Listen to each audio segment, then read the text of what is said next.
2 men confessed to a murder they didn't commit. They went to prison for it. The real killer wasn't even a suspect for 34 years, and police still don't know if he was working alone. On what should have been just a completely ordinary December night back in 1991, right on Anderson Lane in Austin, Texas. Inside the I can't believe it's yogurt shop, it's literally 3 minutes before closing time. It's the kind of everyday, mundane errand that never sticks in anyone's memory, until it absolutely has to. That single night would shatter a community and spark a mystery that dragged on for more than 3 agonizing decades. By the time firefighters finally forced their way through the heavy smoke at the shop that night, all the ordinary was just gone. Inside, they found the bodies of 4 young girls, 13-year-old Amy Ayers, 15-year-old Sarah Harbison, and 17-year-olds Jennifer Harbison and Eliza Thomas. Every single one of them had been bound. All 4 had been shot. And the building itself? It was intentionally set on fire. This wasn't done in a panic. It was a deliberate, chilling attempt to erase whatever evidence the flames could reach. But here's the thing about fire. It doesn't catch everything. Amidst all those ashes was a microscopic clue the flames simply couldn't touch. 13-year-old Amy Ayers had actually captured something underneath her fingernails in her final moments. It's incredible to think about, but nobody would truly understand what that tiny clue meant or even have the technological tools to decode it for another 34 years. Section 1. A case built on words and the wrong path. Let's look at how investigators initially handled this horrific crime, essentially building a narrative that was destined to collapse under its own weight.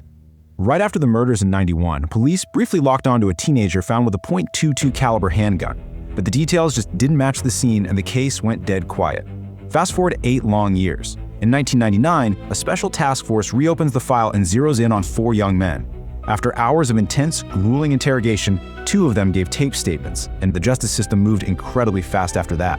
By 2001, Robert Springsteen was convicted and sentenced to death. The very next year, Michael Scott was convicted after an 8-page confession was read out loud in court, a confession he later insisted was totally coerced.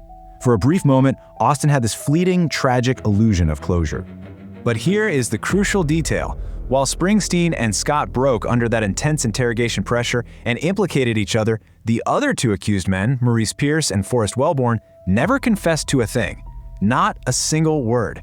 They steadfastly maintained their innocence against a massive legal system that was absolutely determined to just close the book on this whole nightmare. Which brings us to Section 2, the reversal, science over words. The real turning point arrived with the 2004 Supreme Court ruling called Crawford v. Washington, which totally reshaped how confessions could be used in court. This granted the convicted men new trials and finally opened the door for actual science to do the talking. In 2009, even before any of those retrials could get underway, investigators applied this brand new, highly precise technology to the evidence collected way back at that 1991 crime scene. It's called YSTR technology. Think of it as an incredibly powerful filter because it zeroes in and isolates male DNA, even in really complex, messy mixtures. It basically cuts right through the noise to find the objective, undeniable truth. And this is where we see the ultimate collision between coerced narratives and hard data. On one hand, you've got these recorded words of young men breaking under intense pressure. But on the other hand, you have the scientific truth. And the DNA absolutely shattered the police's taped confessions. It didn't just rule out the 2 who confessed, it completely excluded all 4 men. Prosecutors literally had to stand up in open court, apologize, and drop every single charge. So, the men walked free. They had spent years of their lives fighting convictions built on words they never should have spoken. But because of this, for 16 more years, the yogurt shop case sat ice cold again. And the tragedy sadly only compounded. In 2010, Maurice, one of the accused who had never confessed and never even stood trial, was killed in an unrelated police confrontation. He died still wrongly tied to this horrific case in the public eye long before his name could officially be cleared. During those long, cold decades, the public just refused to let this go. Internet sleuths, lawyers like attorney Amber Farrelly, they all fixated on these haunting, totally unresolved details. Was it just a robbery gone catastrophically wrong? And what about those 2 unidentified men seen sitting inside the shop shortly before closing? Police had composite sketches, sure, but the men themselves? Absolute ghosts. For 30 years, this agonizing not knowing basically became the story itself. Moving to Section 3, tracking a ghost, the breakthrough. When the huge break finally arrived, it came from outside Austin entirely. It wasn't your traditional gumshoe detective work, but a radically new application of science that finally cracked the ice in 2018.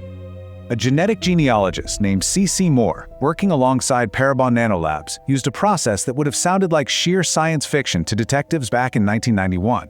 She took that unknown crime scene DNA and uploaded it to public ancestry databases. By tracing distant family trees, she slowly narrowed down the branches until finally a specific name emerged from the darkness. And what they uncovered was a serial monster named Robert Eugene Brashers. This was a man tied to a 1990 murder in South Carolina, a 1997 rape in Memphis, and a 1998 double murder in Missouri. So why did Austin police never find him? Because he was never in a single local file. By the time they finally identified him, this ghost had already been dead for over 20 years, having been killed during a 1999 standoff with police. Now fast forward to September 2025, and the police announce a massive, undeniable breakthrough. Investigators actually exhumed Brashers' body to test his DNA against a new profile extracted from a bullet casing and, crucially, against those clippings taken from Amy Ayers' fingernails during her 1991 autopsy. It was a definitive match. The lead detective on the case, Daniel Jackson, put it so beautifully and so tragically. Amy's final moments on this earth were spent fighting to solve her own case.